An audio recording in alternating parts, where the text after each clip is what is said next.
हम त्रिकोणमिति का अनुप्रयोग पढ़ेंगे। त्रिकोणमिति का अनुप्रयोग क्या होता है कि पहले हम इसी को हाइट एंड डिस्टेंस के नाम से जानते थे इसी लेसन को, लेकिन अब हम इसमें क्योंकि इसमें त्रिकोणमिति का ही प्रयोग किया गया। त्रिकोणमिति में जबकि जानते हैं कि जो भी अनुपात है उन्हीं अनुपातों का प्रयोग करके हम ऊंचाई और दूरी ज्ञात करते हैं, इसीलिए इस लेसन को हम त्रिकोणमिति का अनुप्रयोग भी करते हैं या इस लेसन को हाइट एंड डिस्टेंस भी कहते हैं। क्योंकि इस लेसन में हम देखेंगे कि दो प्रकार के कोणों का हम अध्ययन करेंगे, जिसमें एक कोण उन्नयन कोण है, दूसरा है अवनमन कोण। उन्नयन कोण क्या होता है? तो यदि कोई वस्तु क्या हो हमारे क्षैतिज तल से ऊपर, यदि कोई वस्तु हमारे क्षैतिज तल से ऊपर, जैसे मान लेते हैं कि एक भवन है और यहाँ पे एक भवन है और इस भवन के ऊपर यदि कोई वस्तु रखी गई, इस भवन के ऊपर यदि कोई वस्तु रखी गई है, तो इस वस्तु को मान लीजिए कि हम यहाँ पे खड़े हैं, यहाँ पे हम खड़े हैं और यहाँ पे इस बिंदु P पर हम खड़े हैं, तो देख रहे हैं कि इस बिंदु P पर के जो हमारी क्षैतिज तल होगी, यहाँ पे हम खड़े, यहाँ से हम देख रहे हैं,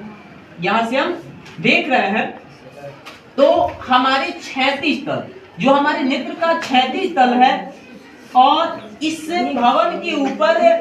स्थित वस्तु को हमारा नेत्र जो देखता है, इस देखने वाली जो ये रेखा जो बनती है इसके बीच, इसको दृष्टि रेखा कहते हैं। दृष्टि रेखा, दृष्टि रेखा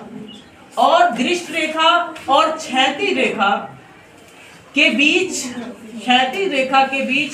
जो कोण बनता है, इसी कोण को उन्नयन कोण कहते हैं। हमने ये बताया कि यदि हमारे क्षैतिज तल, हमारे नेत्र के क्षैतिज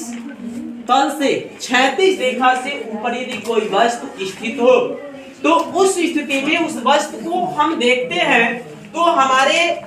क्षैतिज रेखा या क्षैतिज तल का है और दृष्टि रेखा के बीच जो कोण बनता है, उसी कोण को हम उन्नयन कोण कहते हैं। इसको हम थीटा से भी प्रदर्शित करते हैं, उन्नयन कोण को हम थीटा से प्रदर्शित करते हैं। उन्नयन कोण को इंग्लिश में हम एंगल ऑफ एलिवेशन भी बोलते हैं। तो ये कोण होगा उन्नयन कोण, इसको हम उन्नयन कोण कहते हैं, उन्नयन कोण कहते हैं। लेकिन यदि हम इसी छत पे खड़े हैं, इस छत पे हम खड़े हैं और इस छत से हम यदि कोई वस्तु नीचे है, क्या है, यहाँ पे हम यहाँ से नीचे की तरफ देख रहे हैं, नीचे मान लीजिए यहाँ पे कोई वस्तु है, यहाँ पे कोई वस्तु है, यहाँ पे एक वस्तु है, इस वस्तु को हम देख रहे हैं, तो इस वस्तु को देखने में जो नेत्र का क्षैतिज तल होगा, ये इसको बोलेंगे नेत्र का क्षैतिज तल, क्षैतिज तल है। और ये हमारी दृष्टि रेखा होगी, क्योंकि इस वस्तु को देख रहे हैं, तो ये जो रेखा होगी ये दृष्टि रेखा होगी, ठीक है, ये इसको बोलते हैं दृष्टि रेखा, दृष्टि रेखा। तो दृष्टि रेखा और क्षैतिज तल के बीच बने कोण को हम अवनमन कोण कहते हैं, अवनमन कोण कहते हैं, अवनमन।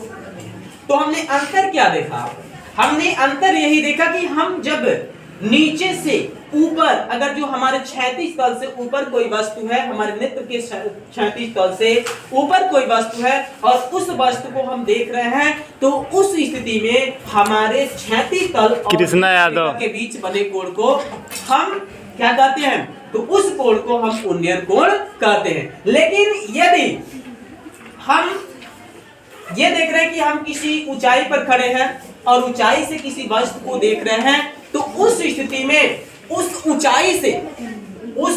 से देखने पर हमारा जो उस ऊंचाई पर क्षैतिज तल बन रहा, नेत्र का क्षैतिज तल, उस क्षैतिज तल और जिस वस्तु को हम देख रहे हैं, नीचे की तरफ देखेंगे तो जिस वस्तु को हम देख रहे हैं, उस वस्तु की दृष्टि रेखा और उस क्षैतिज तल के बीच जो कोण बनेगा, उसको अवनमन कोण कहते हैं। क्योंकि हमने देखा कि अवनमन कोण में हम किसी वस्तु को देख रहे हैं तो नीचे देख रहे हैं, क्षैतिज तल से नीचे, और उन्नयन कोण में देखा जा रहा है कि वस्तु क्या है, ऊपर है, हमारे क्षैतिज तल से ऊपर है। तो ऊपर की वस्तु को जैसे हम फिगर की तरफ से ऐसे भी बना सकते हैं, ये हमारा क्षैतिज तल है, क्षैतिज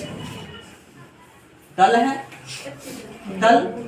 और यहाँ से ये हमारा नेत्र है, ये हमारा नेत्र है, और यहाँ पे हम देख रहे हैं यहाँ पे कोई वस्तु है, इस वस्तु को, ये वस्तु है कोई, इस वस्तु को देख रहे हैं,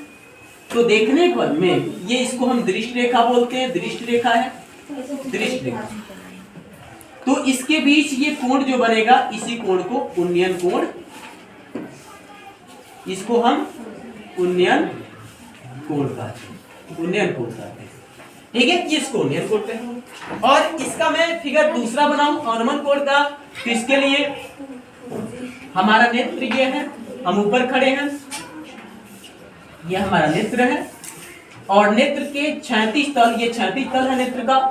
और वस्तु कोई नीचे वस्तु है, यहाँ पे कोई वस्तु है। इस वस्तु को हम देख रहे हैं, ये 36 तल है, नेत्र का 36 तल, और ये दृष्टि रेखा है, दृष्टि रेखा। तो इसके बीच जो कोण बनेगा, इसको फाई से प्रदर्शित करते हैं, अवनमन कोण को फाई से प्रदर्शित करते हैं, और ये हमारा अवनमन कोण कहलाता है, अवनमन कोण, ये अवनमन, ठीक है। तो ये अवनमन कोण, तो इन दोनों कोणों का प्रयोग करके हम किसी भी वस्तु की ऊंचाई और दो वस्तुओं के बीच की दूरी हम ज्ञात करेंगे।